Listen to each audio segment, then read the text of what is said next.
Hotwang 3D, here we come. Almost there. The movie kicks off with the renowned physicist Hank Pym and his wife Janet. Several years ago, while working for S.H.I.E.L.D., he discovered the magical particles through which one could shrink in size or become excessively large. Hank and his wife made suits for themselves using these particles and fought against the bad guys. In 1987, during one of their missions, they had to stop a Soviet nuclear missile from detonating. They landed on the missile and shrinked it into the size of insects. But even that was not enough to gain entry inside of it. So, with time running out, Janet decided to risk her life. She reduced herself even further until she reached subatomic size. Then, she successfully entered the missile and destroyed it from within, hence saving the country from catastrophe. However, in the process, Janet got stuck in the quantum realm, a dimension which consists of nothing but endless void. She tried her best to regain her original size and get back to the original world, but failed. As a result, Hank believed that she passed away, and he moved on with his life. However, several years later, when the Antman, Scott Lang, manages to get out of the quantum realm, Hank gets renewed hope that his wife is still alive, and that there is a way to get her back. If she's still in there, she's gonna be pissed. His daughter, Hope, is also ready to help him in any way possible. Meanwhile, after the events of Captain America's Civil War, the Avengers, including Scott, are under house arrest because they violated the Sokovia Accords in Leipzig. Scott spends most of his day playing with his daughter Cassie. With the help of his best friend Lewis, he has set up a mini playground throughout the house. However,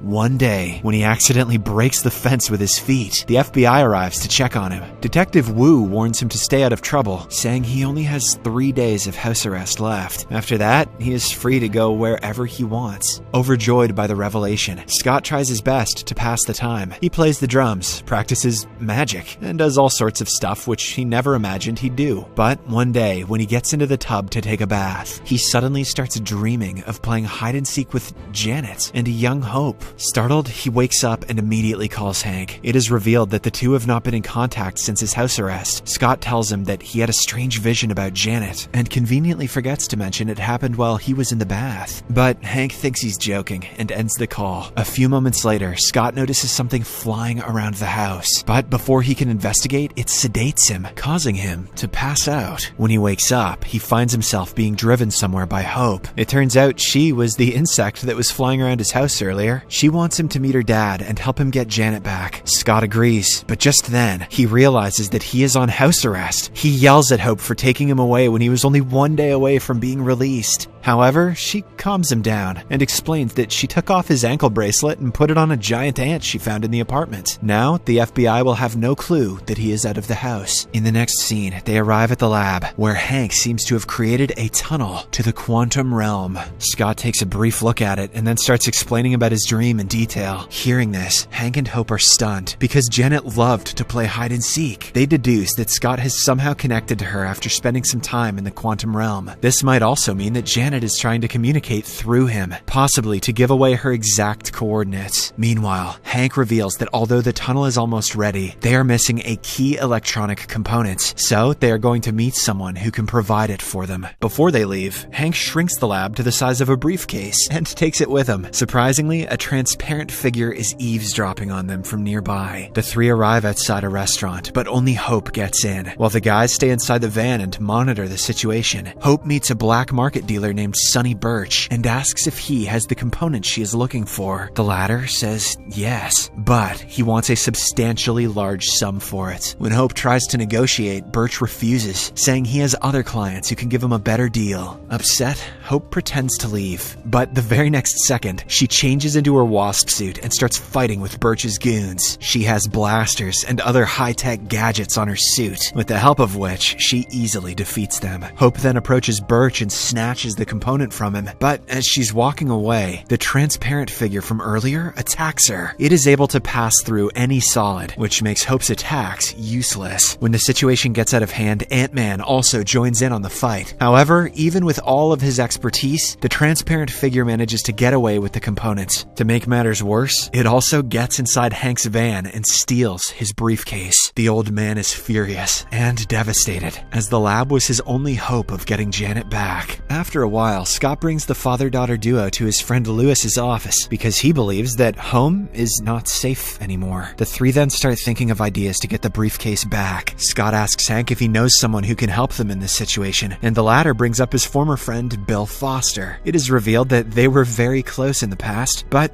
because of an incident, they stopped talking. Nonetheless, Hank decides to pay him a visit and ask for help. Elsewhere, the transparent entity takes off its mask and reveals itself to be a girl. Her name is Ava Starr. She keeps on phasing in and out, and by the look on her face, it is evident that she is in a lot of pain. Ava then steps inside a special chamber to control her powers and recharge. Meanwhile, Scott and the gang arrive at the university where Bill works. He is teaching his students, but as soon as he sees Hank, he sends everyone away. The two are still bitter over their past and almost get into a fight. But right then, Scott spots Detective Wu outside and stresses that they have to leave. Before going though, Bill explains that they can locate the lab by modifying one of the suit's regulators. Hank mentions that they can't use the new Antman suit because it is still in its trial phase, so Scott proposes that they use the old one. The only problem is that he gave it to his daughter, and she has taken it to school in a trophy case. Later, Scott and Hope sneak into Cassie's school, disguised as insects. Everything goes according to plan for a while, but then Scott's suit malfunctions, forcing him to hide inside a room. As he tries to fix his suit, he grows to the size of a child. Antman. More like, this scene made me shit my pants, man. Fortunately, before anyone can spot them, they get to Cassie's classroom and retrieve the old suit out of her trophy case. Using the method Bill described, the trio then locates Ava's home and finds the lab. They see her resting inside the chamber and try to sneak out without waking her up, but fail. Ava quickly knocks them out and ties them to separate chairs. In a shocking turn of events, it is revealed that her mentor is none other than Bill. He adopted Ava after her parents tragically passed away when she was a child. Following this, the movie goes into a flashback. Several years ago, when Hank was working for S.H.I.E.L.D., he had an assistant named Elias. He was very good at his work, but when Hank found out that he sold their ideas into the black market, he immediately fired him. However, this didn't stop Elias from conducting experiments. His main goal was to reach the quantum realm, and for that, he made a tunnel. Unfortunately, one day, in the midst of an experiment, the tunnel became unstable. His wife tried to escape with their young daughter, who is revealed to be none other than Ava. However, the little girl ran back for her father. Soon, the tunnel exploded, killing her parents and leaving her with destabilized molecules, resulting in her uncontrolled phasing. Now, Ava, along with Bill, wants to use Janet's quantum energy to treat her disease and bring her back to normalcy. She knows that the procedure may result in her death, but it is a risk she is willing to take. As Hank listens to all this, he suddenly holds his chest and fakes having a heart attack. He orders Bill to quickly retrieve his meds from a small box, and when the latter obliges, a swarm of trained ants are unleashed. They grow to a large size and free the trio, allowing them to escape with the lab. In the next scene, they arrive at a forest and enlarge the lab. Hank tries his best to work the device, but has trouble doing so. Just then, Scott starts acting like Janet and enters some coordinates on the computer. It turns out she has once again started communicating through his body. Janet reveals that they had been entering the wrong coordinates all this time, and that's why they couldn't even find a trace of her. She is positive that they will meet again, but she also warns them that they only have 2 hours to make things work. After that, the quantum realm will become so unstable that they won't be able to reach her for the next 100 years.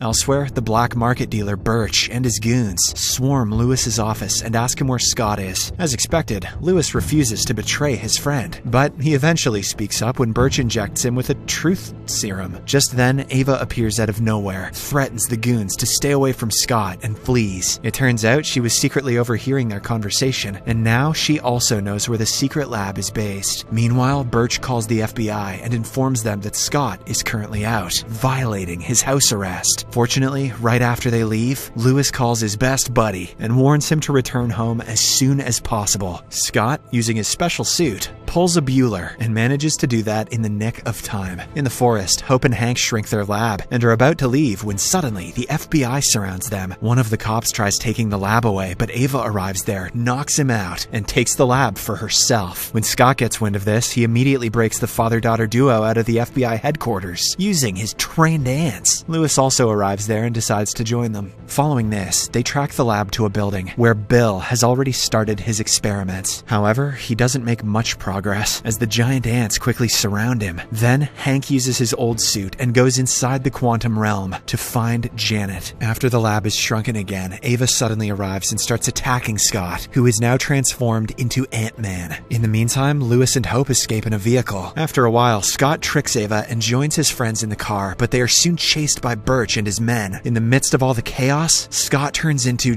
Giant Man, Hope turns into the Wasp, and Ava once again arrives. As they are fighting all over the city, Birch takes the lab and flees to the docks, where he boards a ship to get away. Scott follows him, and this time, he turns into the largest version of Giant Man. He easily retrieves the lab, but when he is about to return to the shore, he has difficulty breathing due to his large size. Soon, he falls unconscious and drowns inside the water. But luckily, Hope rescues him. On the other hand, Hank navigates through the quantum realm using the coordinates Janet gave him until he finally locates her. After all these years of research and hard work, he has succeeded, and the couple reunites with an emotional kiss. She's not even mad that he gave her up for dead for his entire life. Meanwhile, the lab returns to its original size in the middle of the city. Ava and Bill arrive there and start extracting Janet's quantum energy in hopes of saving Ava. This causes Janet, who is inside the realm, to suddenly lose energy. But luckily, before things get out of hand, Scott and Hope arrive and disable the machine, giving Hank and Janet enough time to get out of the quantum realm. When Hope sees her mom for the first time in over 2 decades, she cannot contain her tears and immediately goes to embrace her. After the emotional reunion, Janet notices Ava's condition, so she approaches her and touches her face. Surprisingly, the girl stops phasing. After staying in the quantum realm for so long, Janet has gained powers to do so, but Ava still needs a lot of energy to be fully fixed. As the group heads out, Birch and his goons are waiting for them, but this time,